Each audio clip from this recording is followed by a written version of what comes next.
What's up, guys? Welcome back to Bloodbath Racing.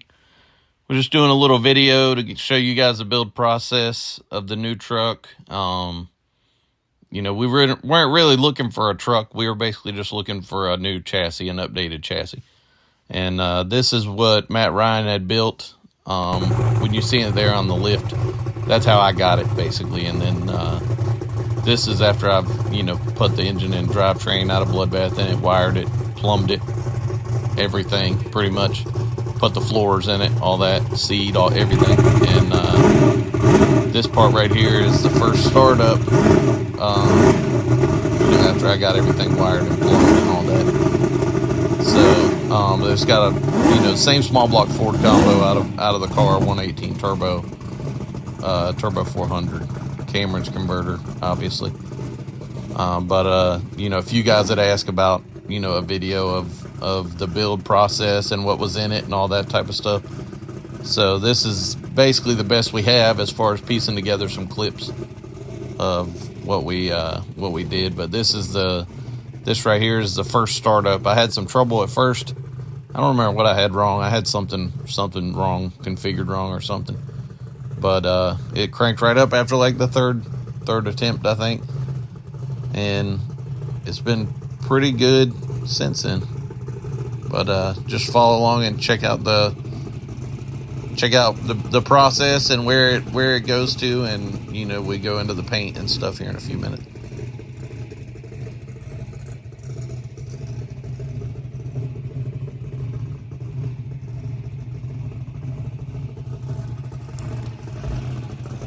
Here you see where we're moving it into the paint booth. We got all the body work done and stuff.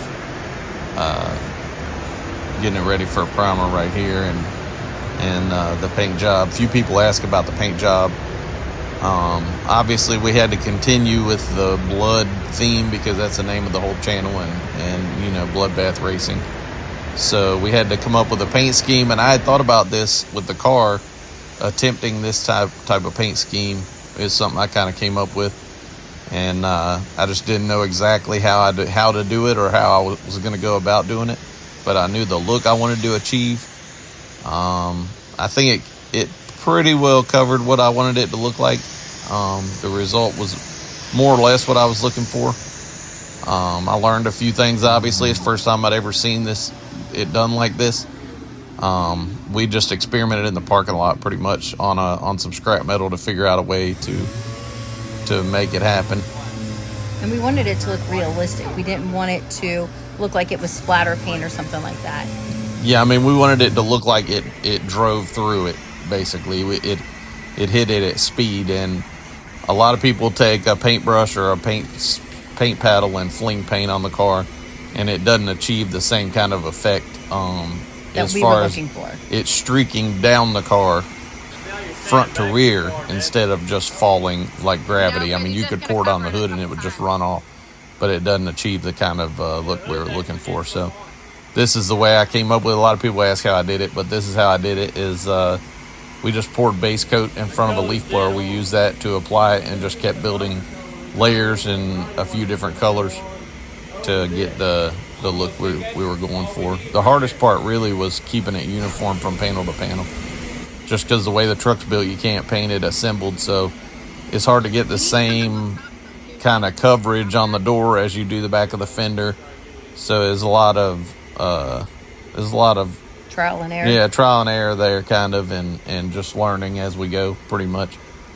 Because to be honest, we didn't have much air room. We would have to sand it all off and start from the get-go. Yeah, and we never did that. You practically stuck with what you got. I mean, if the truck was assembled, it would be pretty easy to keep it uniform, but there was really no way to paint it that way. Just because the way the truck's built, you would get overspray all on the inside and on the windows and everything, because it's not sealed up really. So.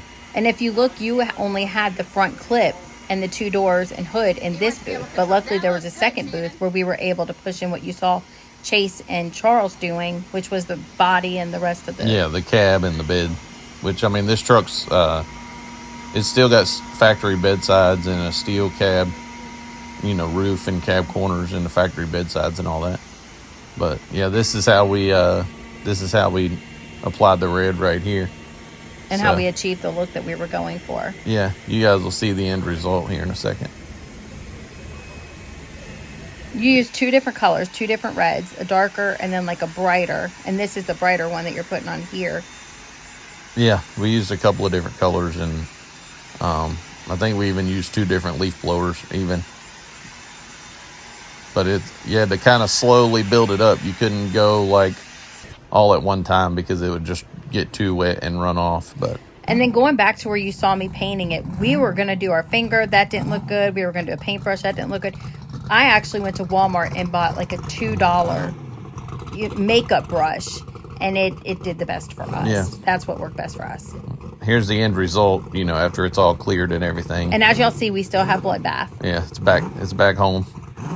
But now, we didn't do so well at this was the next day. This is Thunder Valley. Why? Why was it not hooking? Yeah, this is our first time out. We struggled. We made it in the money. We still didn't lose around that day, but we didn't get down the racetrack either. We just couldn't get the thing off starting line. And just a totally different chassis. It's 4-link. It's a lot longer wheelbase than what I'm used to. So, the old bar angles and the old chassis setup that we used on the car just didn't work. It wouldn't transfer enough, and we couldn't get it down the track clean at all that day. And how we noticed was you have one of us, like me or Chase, slow-mo, and you were able to see that it wasn't... you can see it just don't transfer weight very much. It don't pick the front up at all, and it's just not getting any weight on the back tire. So... and that's why you slow-mo, is to see if it separates and if it spins and stuff like that. That's why you guys get agitated, but we do it because some people actually learn from it, and we do too. That was on Saturday. We came home Saturday night and went over the data, and I made a bar change Saturday night, and this is the very next day at Piedmont. Very first pass, because we didn't make a shakedown. Yeah, this is right off the trailer at Piedmont, first round. We went right off the trailer into first round. And raced Side Chick. Yeah, we had to race Bubba with Side Chick, which is he's a no prep car. You'll see him some of our other races probably. But the truck was working good that day. I mean, we made some... Until then. Yeah, we blew the door off like the second pass, in true bloodbath fashion. The door just flew apart, and we were ready to give up, but... You were. I was, but the guys they said, hell, we're already here, so we taped the door back on and kept racing, and we actually ended up winning the whole race that day. Made some good fast passes. I mean, the truck second day out was pretty much as fast as Bloodbath had ever been. So, it was like within 3 or 4 passes, we were right back where we were with the car at our best point, pretty much. Yeah, because you weren't looking for an S10. You actually were looking for a Nova. Thought we found one, and it didn't work out. And it just so happens that the guy, Matt Ryan, that had built the truck, you had asked him if he knew of anything for sale, right? Yeah. And he had showed you pictures. Yeah, I wanted a 66, 67 Chevy too, just because I think they're the ultimate chassis for what we do.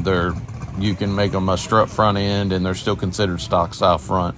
The wheelbase is right, the engine placement right, all that stuff's right, I think, if you want to build a long, really light, no-time car. But I had a deal on one worked out, I thought, but then they backed out, so I just ended up on the hunt, and this just happened to be the best deal I could find for a really solid chassis, which is a really nice, I mean, it's a very well-built truck. It's way better chassis than what we had before. But these are the winning rounds here of... I think this is the winning Piedmont. round. This is probably the finals right here. Yes, you and Cornbone, I think. Yeah. With TKM. And why did we decide to tape the other door on just to... All TKM finals. We just taped the top of that door because we were scared of it blowing off too, to be honest. And we had to untape and retape the passenger door during every single pass. Yeah, it was kind of a nightmare, but we limped it through that day and got the win right here against Cornbread and them guys. They got a really fast car too. All TKM final. But we got the job done. This is just another view of the last. I think this is just a different angle of the same round. You can see by the flames it was a little spicy. We didn't know it till later on that the converter was actually broke that day, but we won the race anyways and made some very fast passes to have a broke converter for sure. Yeah, these are just photos of that day, but it's first time out and we got the win. And now we're doing. Yeah, this is the newest venture here a little bit. We are trying our luck at some no prep We got a lot of ballast in the truck, made some big changes. And we actually just made some big changes we haven't got to test yet. So next week we'll be out there testing those. So you guys keep an eye out for the next video coming up. And we're going to try our look at some more no prep. I made some changes. We did pretty decent the first time we really ran. And we made some changes. I think we're going to be a lot better next time out. So should be interesting. Appreciate you guys' support. Like and subscribe. Follow along. We'll have another video out in a few days.